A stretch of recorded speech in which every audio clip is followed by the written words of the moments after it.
As we draw near the midterm elections, will there be any mention by the Mockingbird media of the Soros fraud machine and its apparatus of sabotage? Doubtful. I'm talking about Alex Jones. He is the founder of InfoWars, and he is now feeling the heat himself. YouTube, Facebook, and Apple all announcing they're removing his content from their platforms. Apple, Facebook, YouTube, Spotify, Pinterest, and LinkedIn have all removed material from Jones and his InfoWars site. They claim he violated policies against hate speech. Alex Jones is the internet's most notorious conspiracy theorist, and with his site InfoWars, he's peddled a number of dark and bizarre conspiracy theories. This is a criminal mafia, but we all think from Hollywood that only Italians can do that.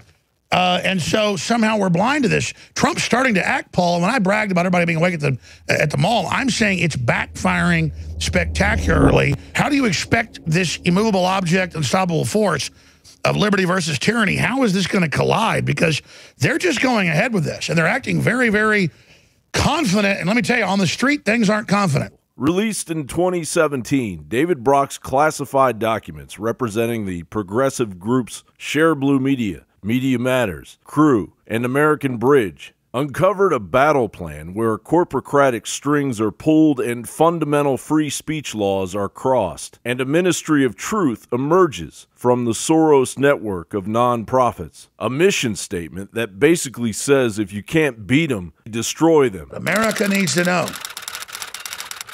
that they've got their little pathetic commie red teams ready. And they've got their targets picked out.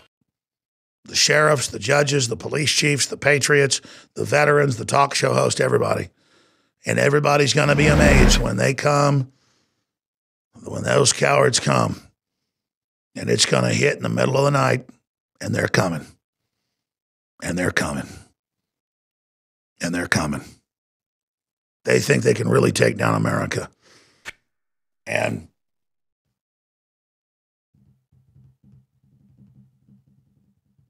this is it.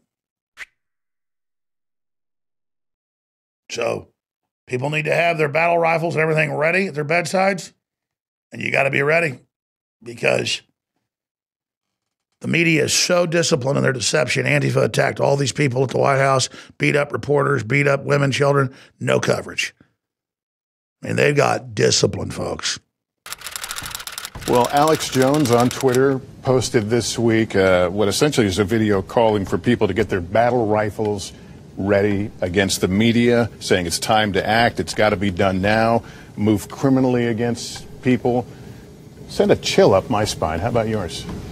It did. I mean, there's a number of actions that we believe help a call to incitement to violence. The Orwellian plan to unperson conservative media providers like Alex Jones, Dennis Prager, Gavin McInnes, and Mike Adams is laid bare. The document is a testament of the leftist totalitarian tunnel vision that has resulted in the current ban InfoWars is enduring. But now you're in a prison without even buttons. You can't even Pavlovianly say, I like this, I don't like that, I want to... No, it's like, you will get this. You will get Brian Stelter and like it. In the section dedicated to Media Matters, Brock's vision declares that serial misinformers and right-wing propagandists will be exposed and discredited. Internet and social media platforms like Google and Facebook will no longer uncritically and without consequence host and enrich fake news sites and so-called propaganda. But it is Brock that is riding a wave of corporate propaganda. The 2012 bipartisan Smith-Mundt Modernization Act overturned a 64-year ban on the domestic dissemination of propaganda, essentially allowing mainstream media to unleash globalist propaganda on American viewers. Presently, the propaganda governor has been removed, and the big six media corporations are holding all the cards. The document then goes on to brag that Media Matters secured access to raw data from Facebook, Twitter, and social media sites. The ethics watchdog arm, Crew, predicted Trump would be brought down using damaging information, and that Trump would eventually have to defend illegal conduct in court. Another section of the Brock document spotlights his answer to alternative media, Shareblue Media. A severely arrogant and delusional Brock claims that Shareblue Media will become the de facto news outlet for opposition leaders and the grassroots, and that Trump allies will be forced to step down or change course due to news pushed by Shareblue. George Soros must have reveled in the fantasy Brock drew up for him in order to raise their budget of $2 million to $3 million that covers just 18 employees. And right on time, Shareblue Media darling Democratic Senator Ron Wyden told the Recode Decode podcast, I think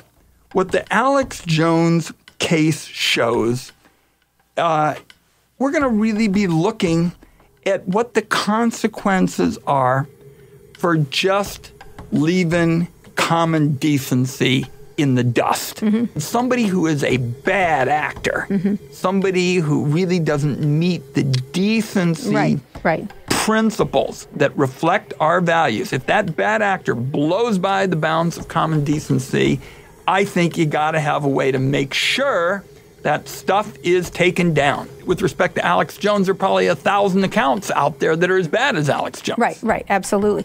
Wyden is championing a totalitarian death knell of our free speech based on hearsay, spun information, and blatant lies. First, why do you think they're starting to admit, hey, this is dangerous? What could be more dangerous than to have a social media company decide what's true, Alex? Brock and company may win the battle with the help of their Silicon Valley allies, but once Americans realize that they are ultimately the target Brock and company are after, they will never win the info war. When the smoke clears, there may be nothing left of the anti-American Socialist Democrat Party due to its desperate and frantic attack on the First Amendment. I think they've completely imploded, Paul. I want to predict a massive red wave unless there's election fraud. What do you think's happened?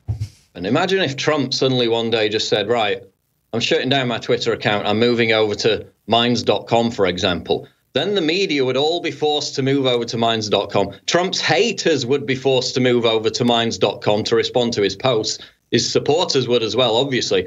So obviously Trump's not going to do it. He's the president. But if you get enough prominent people banned, they move over to these alt-tech platforms, they will grow. John Bound reporting.